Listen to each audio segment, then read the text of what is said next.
Taigi labuka, jeigu pas mane bus kažkur fone triukšmas, tai tikrai nekreipkit dėmesio, nes kaip žinot visos, esu mama, kuri dirba iš namų, ar ne? Tai vaikučiai gali kartais ir patrukdyti. Tai va, šiandien ateinu su tokia tema, nes noriu pristatyti dar vieną produktą, kurį labai dievinu ir kuris man yra top vienas iš perkamiausių.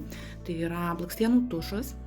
Žinokit, ką aš galiu apie jį pasakyti, pati esu juo pasidažiusi ir jis man yra topas, nes taip idealiai padažo blakstienas ir nesulipino jų.